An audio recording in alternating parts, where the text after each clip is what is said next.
পশ্চিমবঙ্গের যে মুখ্যমন্ত্রী মমতা বন্দ্যোপাধ্যায় পরিষ্কার বলেছে যে আমাদের বাংলাদেশি ভাই বোনেরা যদি নিরাপত্তাহীনতায় সীমান্তে এসে ঠকঠক করে, আমাদের দরজা তাদের জন্য খোলা আছে। যেই কারণে কিন্তু মমতা বন্দ্যোপাধ্যায়কে নাস্তানাবুদ করার জন্য আবার দেখেছেন ওইখানে একটা আন্দোলন দাঁড় করিয়ে দিয়েছে। দেশে একটা স্থিতিশীল সরকার দরকার এবং এটা নির্বাচিত জনপ্রতিনিধিত্বশীল সরকার দরকার। বাংলাদেশের এবং ভারতের জনগণ, বিশেষ করে পশ্চিমবঙ্গ, আসাম, ত্রিপুরা সহ এই অঞ্চলের মানুষের আপনার আর্থ সামাজিক সাংস্কৃতিক জীবনযাত্রার যে মিল, সেটা কিন্তু অসাধারণ। এবং এই যে বাংলাদেশে যখন ছাত্র আন্দোলনে এই যে গুলি চলেছে, হামলা চলেছে, পশ্চিমবঙ্গের যে মুখ্যমন্ত্রী মমতা বন্দ্যোপাধ্যায় পরিষ্কার বলেছে যে আমাদের বাংলাদেশি ভাই বোনেরা যদি নিরাপত্তাহীনতায় সীমান্তে এসে ঠকঠক করে, আমাদের দরজা তাদের জন্য খোলা আছে। যেই কারণে কিন্তু মমতা বন্দ্যোপাধ্যায়কে নাস্তানাবুদ করার জন্য আবার দেখেছেন ওইখানে একটা আন্দোলন দাঁড় করিয়ে দিয়েছে। তো সেই ক্ষেত্রে এই যে সরকারের, ভারতের ক্ষমতাসীন সরকারের যে নীতি, সেটা আসলে আমি মনে করি বন্ধুসুলভ নীতি নয়।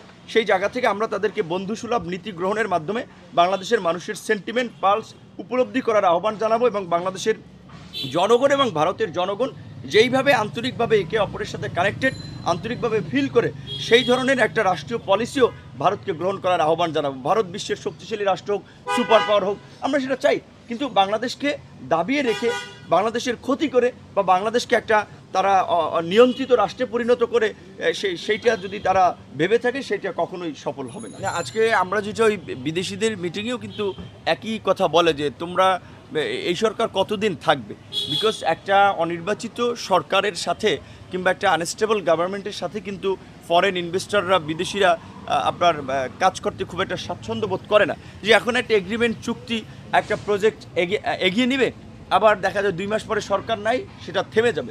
কাজেই সবাই চায় কিন্তু একটা রাজনৈতিক বা নির্বাচিত সরকারের সাথেই কাজ করতে।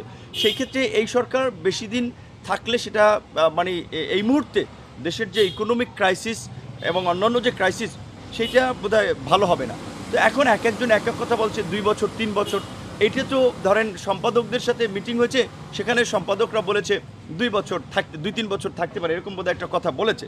এখন সম্পাদকদের কথা যদি আমরা ধরে নেই, এই সম্পাদকদের গত 15 বছরে যে ফ্যাসিবাদ বাংলাদেশে স্থায়ীভাবে আসন ঘিরে বসেছিল, জনগণের উপরে যে অত্যাচার, নির্যাতন, নিপীড়ন, মানবাধিকার লঙ্ঘন, গুম-খুন চলেছে, সেইটি নিয়ে এই সম্পাদকরা কতটুকু প্রতিবাদ করেছে, তাদের সংবাদ মাধ্যম কতটুকু শক্ত ভূমিকা পালন করেছে।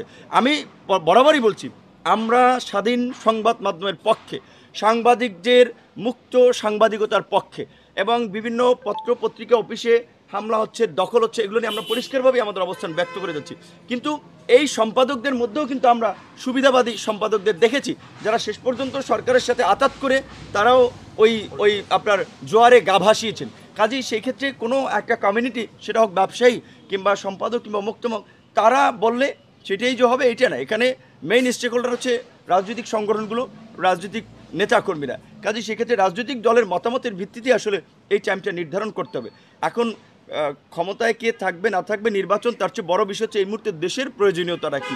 দেশে একটা স্থিতিশীল সরকার দরকার এবং এটা নির্বাচিত জনপ্রতিনিধিত্বশীল সরকার দরকার। সেই ক্ষেত্রে সরকার যত দেরি হবে তত আরও দেশের ক্ষতি হবে।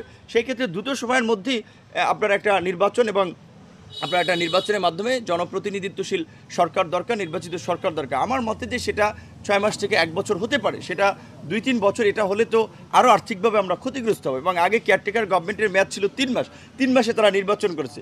এই গভর্নমেন্ট ধরেন সেটা 3 × 6, আপনার আরও 3 গুণ করলে 9, আরও 4 গুণ করলে 12, 4 গুণ সময় হলে 5 গুণ সময় হলে, তারপরেও আমি মনে করি আরও যদি যৌক্তিক সময়টা প্রয়োজন হয়, সেটা রাজনৈতিক দলগুলোর সাথে আলাপ আলোচনা করে সেই সময়টা দেয়া যেতে পারে। তবে আমি মনে করি যে 6 মাস থেকে 1 বছরের মধ্যেই আমরা যেই সংস্কারগুলো চাচ্ছি এবং নির্বাচন একটা পরিবেশ তৈরি করতে সরকার পারবে।